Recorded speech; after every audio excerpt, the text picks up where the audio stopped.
Welcome back, everyone, to the Librarium of Ludus Infinium, where you can find RPG and RTS playthroughs, and many more playthroughs in between. And for fans or those new to 40k, I also do 40k lore. Let's see what adventure we have for you today during this Warhammer weekend. Welcome to the lore video I promised. We are going to do a comparison of 3 30k humans and 3 40k humans. Now, when I started out, it was going to be a baseline comparison. I expected that, again, 30k would be better than 40k. There was only really one character I thought that could break that mold, but after doing the research and putting a little bit more work into it, I found that it's less one is better than the other for me, and it's more of just a comparison. They are all written reasonably well. They all have their own issues. So with that being said, let's get into the lore video. Euphrates Keeler. The name I have been mispronouncing forever. The downside of audiobooks, I guess, because I couldn't be bothered to be like, yeah, that sounds like Keela to me. And I always heard it as K-I-L-A instead of K-E-E-L-E-R, so, meh. So when it comes to the writing of the humans, Euphrates is one I both really love and really hate. My issue with her is kind of simple. She went through a traumatic experience. She almost died, found faith, started spreading that faith, which, that part I'm fine with. And this is the part that's unique to the 40k universe, but it was less common in 30k. In fact, she's one of the first it happens to. Because of her belief in said faith, she starts to get these spooky, ooga booga supernatural powers. I mean, and I'm not saying it isn't cool, and I'm not saying it doesn't belong in the 40k universe. Like I just said, it's one of those things where in 40k, if you believe it, it will happen. A good instance of what I'm talking about, though, is relatively early on for her. Her and another human accidentally summoned a demon. And I'm pretty sure it's a horror of Tzeentch. I could be wrong, but nonetheless, they still summon a fucking demon. And it sets fire to everything in the room. And so at the time, the most common and most well-known way of banishing demons was lots and lots of bolter fire. However, in the book, all she does is hold up a small emblem of the Imperial Aquila and basically tells it to go the fuck back where it came from. And it does. She banishes it through faith. Now, earlier in the book series, someone else had tried this. I guess they just didn't have the faith in it or whatever. And they got bit in half. So, I get it. I do. I get why she can use those powers because she really believes and they didn't. But at the same time, it's a lot of power really quickly. But she didn't start as potentially one of the Emperor's first, what were they called? They were called something saints. Oh well. Okay. As one of the first Emperor's saints. She was an imagist. Basically, a picture taker. And some of her images bought her fame within the 63rd Expeditionary Fleet. The rescue of Malachurst, who had been shot down over the planet 6319, previously known as Terra, and he was assumed to be dead, but he was nursed to health by, well, not nursed to health, but at least stabilized by a farmer and his family. And she got pictures of him still being alive, and that brought not only her fame, but it gave the Remembrancer Order a little bit of fame itself, and showed Horace Lupercal the usefulness of the Remembrancer Order. And the second picture she took was one when Garviel Loken took his oath of moment before he and the 10th Company were about to set siege to the Whisperheads on 6319 as well. She got a picture of him kneeling as he was taking his oath of moment before two other company captains. And this was right after he was inducted into the Mournifal, and the other three members, Ezekiel Abaddon, Horace Axeman, and Tarek Torgadon, decided they would show up and show their support as well. So it's him kneeling with the banner in the background, and all five of them standing there witnessing his oath of moment. So she pushed forth the meaningfulness of the Remembrancer Order almost single-handedly. Now here's a character where it's not so much I love and hate them. I like this character. I really like this character. But there's one trait of his that just I can't stand. And it's not because it is a trait. It's because of how that trait is written into the character. Ignace Carcassi. The thing I love about him most is his unflinching resolve to get the truth. I love that about his character. But, ooh, I hate that the focus on his character is primarily on his alcoholism. I mean, I get it. It's an important trait. I do. I have been around alcoholics, so I do get it, and I get how it can affect their lives. But he did some good stuff in the books. He really did. He did some really important things. But it's almost overshadowed. Words.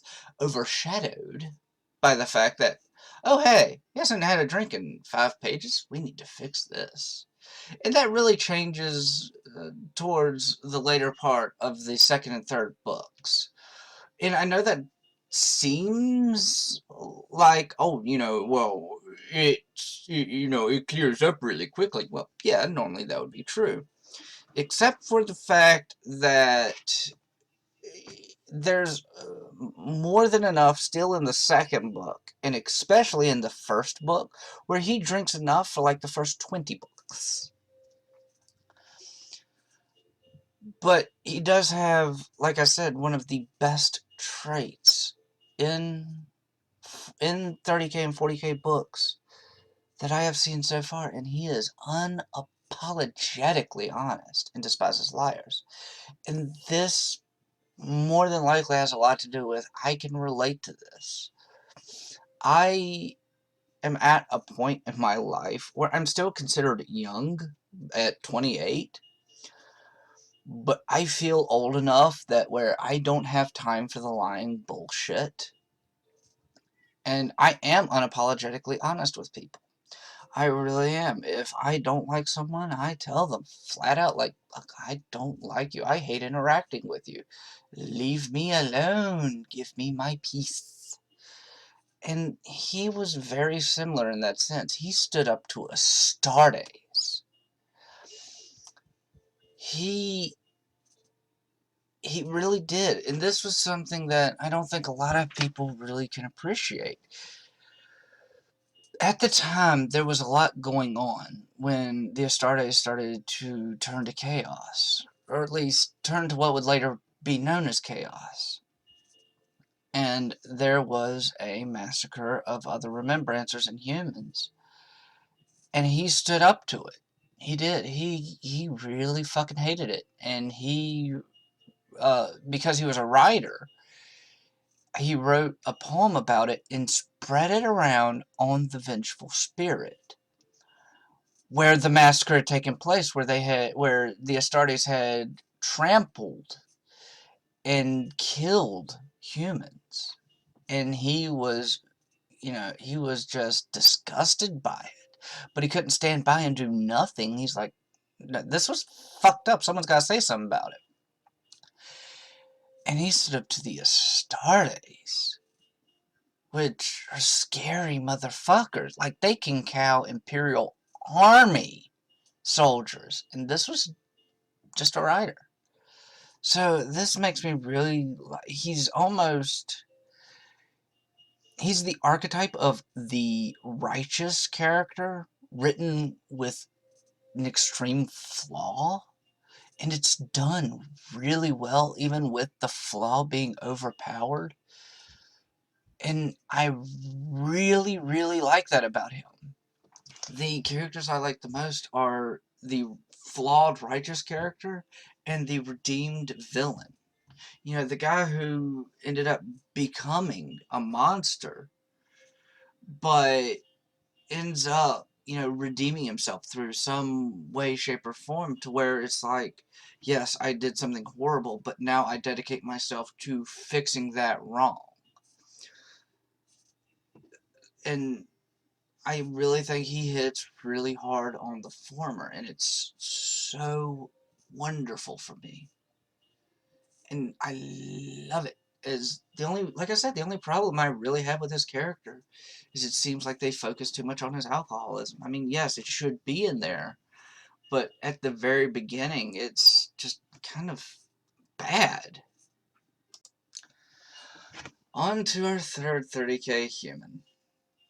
And oh man, this is one I really wish I hadn't researched. Kirill Cinderman.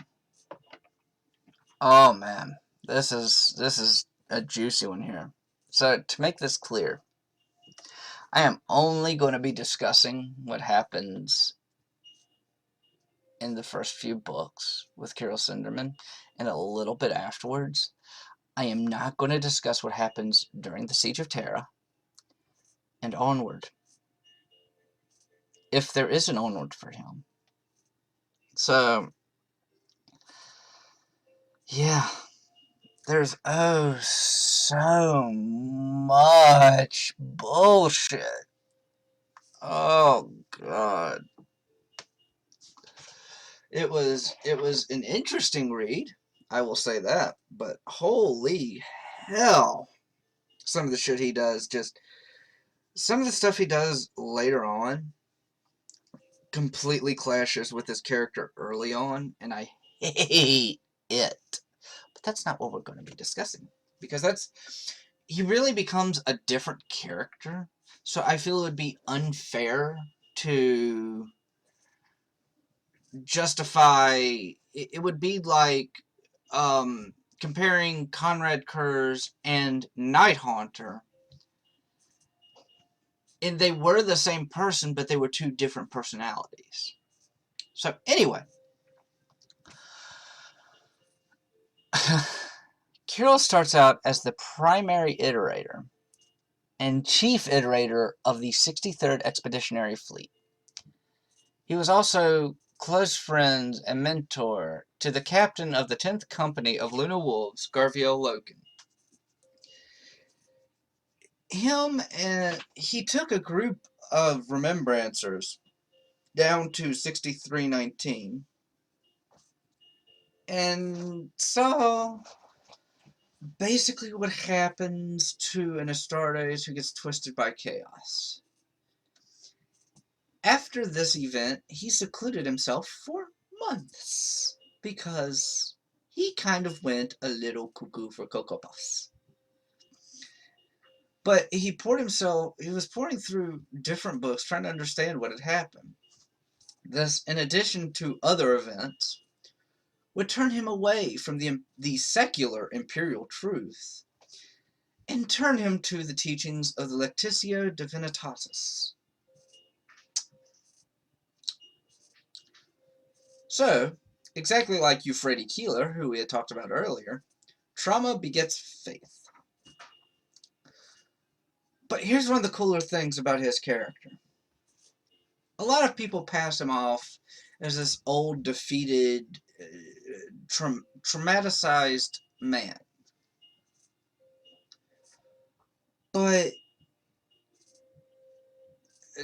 to show a little sneak peek, Euphrates Keeler ends up going into a coma while she's considered living saints. That's what they're called. Holy shit, that took me forever. So, this is after everyone suspects that she's the one of, if not the first, one of the first saints. And while she's in a coma, there's ending up going to be an assassination attempt, and he gets a psychic message that the saint is in trouble. And he ends up tricking the guards. He's like, oh yes, she is like a daughter to me. We've come quite close over the past 2 months. It made me sad. She hurt in coma. And they fall for it, hook, line, and sinker. And in fact, he meets up with 2 other guards. We're like, the saint is in trouble. We must help. Yeah, yes, we must help the saint. We must help her. We must be the good boys. But really, this shows something. As much as I'm mocking the hell out of it, it really shows that even though he may be a frail old man, he is very cunning and very wise. And that there's so much more to him than just, what everyone sees him as, this defeated old man. And I love that. I have seen people like that. I have seen older people, I've seen sick people, and they are not their sickness. They are not their age. They're more youthful than people half their age, and I enjoy seeing this. I love being around people like that. They are an inspiration to be around. And this is what makes his character really cool for me, is because he is the written form of that personality.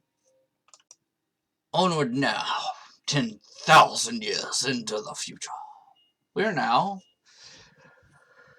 going to talk about our 40k humans, and I knew one of them was going to be, if I were to have done a 30k is better than 40k, as I did with the Astartes, this character would be the exception to the rule. I love this crazy little motherfucker.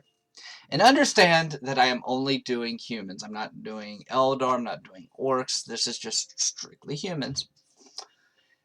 And now, one of my favorite characters in all of 40k and 30k lore, Commissar Sebastian Yarrick.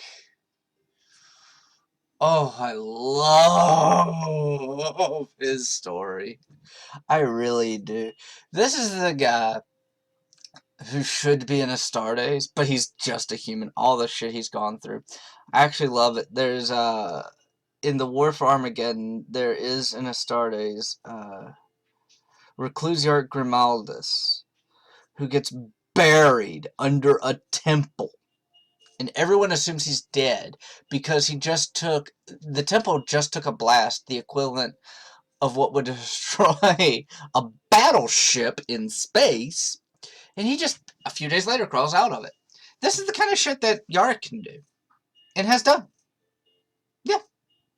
Okay. No power armor. No nothing. Human. I love and hate it because I understand it's fucking plot armor. I do. Okay. So I'll give you an example. I will have for you a picture of a Baneblade and a Leman Russ. That way you can see the size difference. He was ran over by his own Baneblade, the Fortress of Arrogance. I mean, shit, okay. In addition, well, that's one of the more extreme things. He survived. But the cooler thing that I love about him, this crazy motherfucker, he gets into one-on-one combat with an orc war boss, which anyone else would fucking die because human. And the orc had a claw, and he just reached up and snipped off Yarrick's arm. Like it was nothing. Like, yep, snip. Yorick did not pass out. No, no, no, no, no, no, no, no, no. In fact, somehow, he cut the beast's throat and killed it. Still has not passed out. Then cut off its claw, raised it above his head with one arm, and made orcs retreat. Now, for anyone who knows 40k lore, you understand just how likely it is to make an orc retreat out of fear. He did it. And after, and only after the orcs retreat, I want to make that very clear, that is when he passes out. And then this crazy motherfucker tells the surgeons, I want that claw grafted to my arm. And they do it.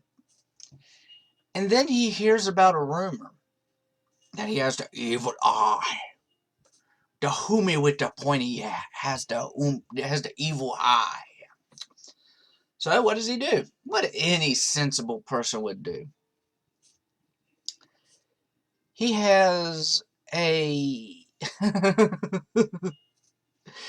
he has his eye put out and has a laser weapon put in that's effective up to 10 paces. I mean, I'm not even sure he's killable. I'm not anymore. But that being, his toughness aside, which is, again, fucking Astartes level. Here's what makes him such a cool character for me. Not the fact that he could survive anything. That makes him kind of a boring character for me, quite frankly. But the fact that in the Wars for Armageddon, he was playing chess with Gazgul Magoruk Thraka. And it showed his legendary intelligence, wits, and ability for command. And I think that makes him one of the most, granted, heavily plot armored characters, but one of the most amazing characters in 40k. If you take away his plot armor and just leave him with, you know, the intellect, wits, and ability for command, he'll still be a really cool character. Just very short-lived. But, I mean, I hate plot armor, I really do, but this is one exception to where I'm just kind of like, you know what, I don't mind it. I really don't. Okay, so this next one I'm going to have to apologize for. This is a character I know next to absolutely dick all about. I did research for him because I know he's an interesting character in 40k, and he actually has potential to be the face of 40k humans. And I'm talking about Imperial Inquisitor Gregor Eisenhorn. He's possibly going to get his own TV series. Now, from what I've researched and what I read, this dude is really kind of cool, but also really fucking strange. So, he's a psyker. And this is going to be important here in a second. One of his inquisitorial agents, I can't remember if she's like a blank or she's a blank. Oh, no. I'm sorry. She's not a blank. She's the next level up. She's an untouchable, which is like a blank, but much worse. For instance, a normal person, not a psyker, would be repulsed by her. And she's written to be beautiful. But normal people would be repulsed by her. Psychers are hurt by her. She literally dampens their psychic abilities, where when they're close to her, they just can't use them. Eisenhorn had a romantic relationship with her, if I remember right. I mean, that is cool in and of itself, because that had to suck. That had to suck. But, I mean, short of stuff like that, I mean,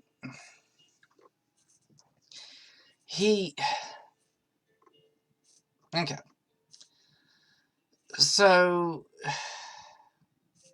he's an Inquisitor, and he's been accused of the Inquisition of being a heretic twice, and they're both like, oh no, we were wrong both times, if not more. Uh, he's really... The cool thing about him is, and this is why I like him, or at least what I've read, is he does shit his own way. Fuck the Inquisition, you know, really fuck, uh, like, normal methods, I guess would be the word. He will go about it his own way, and he does not care. Whether that makes him look bad or not, but he is always true to the Imperium. Even if he does shit that makes it seem like he's not. And I really respect that. You know, for me, I have always been a fan primarily of Chaos because of the freedom of it. I do not like the Imperium. I do not like the way the Imperium is in 40k. I actually prefer it in 30k. And then in 40k, I prefer Chaos. But the thing that I really respect about Eisenhorn is, with the fanaticism of the 40k Imperium, he's like, you know what, no, fuck it. I'm just going to go straight on and do my own shit. And I may not look like I'm loyal, but I will always be loyal. And that's... Ha! And that's the really cool thing about him, is his faith really is completely unwavering. Okay, so this last entry is actually going to be a combination 30k, 40k character. Because, yes, it's going to be Mercedes Allerton and Lieutenant Mira from the Warhammer 40k Space Marine game. And here's why I'm doing these two together. Because I don't care how good their characters are. They both have a really stupid, stupid flaw. And I love it. I do. I really do. They both have romantic feelings for Astartes. They not only have romantic feelings for Astartes, they have romantic feelings for captains. Allerton has feelings for Captain Garvio Loken, Lieutenant Mira for Captain Titus of the Ultramarines, and oh man. Whew! Oh man. Let me tell you something. I've had it justified to me that the reason they put the romance in 40k Space Marine is for interest from the wider audience that, you know, it humanizes the Space Marines.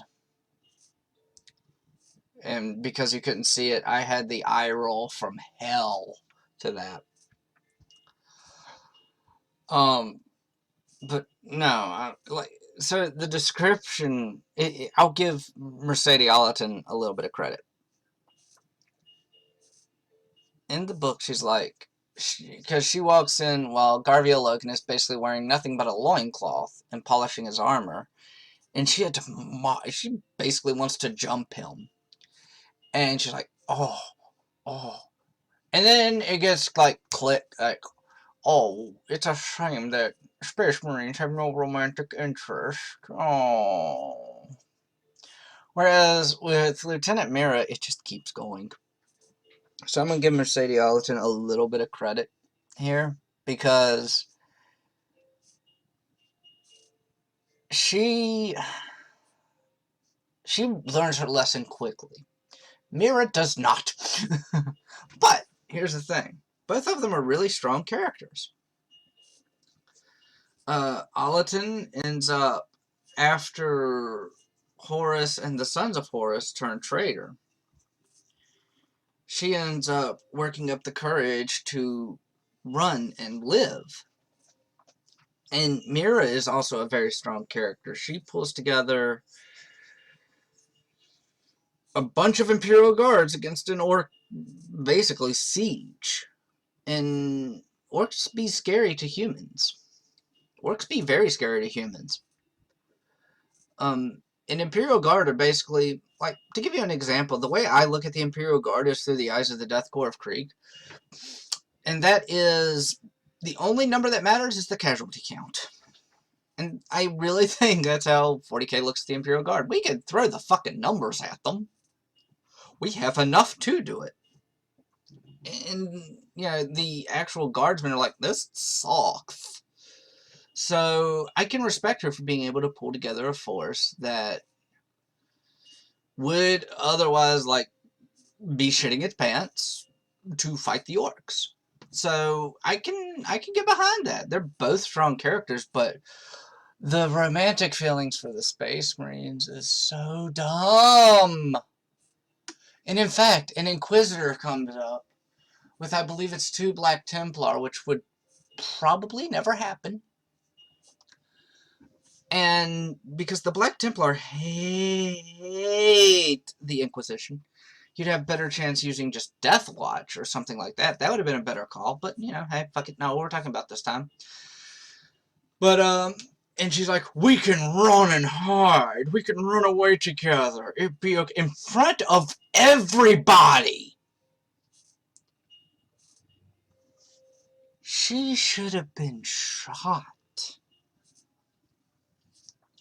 She should have been shot by either the Inquisitor or had a bolt put in her by one of his little bitches behind him. I also do not like the Black Templar. I don't. But, I mean, it's just kind of like,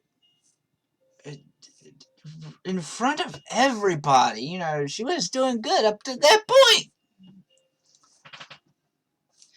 But anyways, I hope you all enjoyed this lore video. If there's a lore video y'all would all like to see in the future, let me know. I actually have another lore video planned for later this week. It's going to be something a little bit different. It's going to be a what if video. And the way I'm going to do it is I'm going to take an event from 30k, say what if this were different, and then how it would affect 30k and 40k in the long run. So if you have any ideas for those as well, let me know. Hit me up through Discord, leave a comment. I'm more than willing to hear out any ideas. Thank you all for watching the video.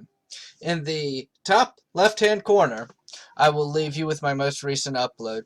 In the bottom left-hand corner, I will leave you with the playlist that I hope you will enjoy. And right above my head here, I will leave you with the subscribe button. So if you like the content and want to see more, you can subscribe. Or if you want to see any more of my RPG or RTS content or my 40k lore videos, please subscribe. Check out one of my videos and playlists. And down in the description down here somewhere, I don't know where, I will leave a link to my Discord and my Twitter, so if you have any ideas on ways I can improve, or if you want to just join the community, throw suggestions when you can, or suggest other games. Shoot, I'm always willing to take criticism on how to improve and things I can do better for you, the viewers. That being said, I hope you all have a very wonderful, wonderful day, and I will see you all in the next one. Bye!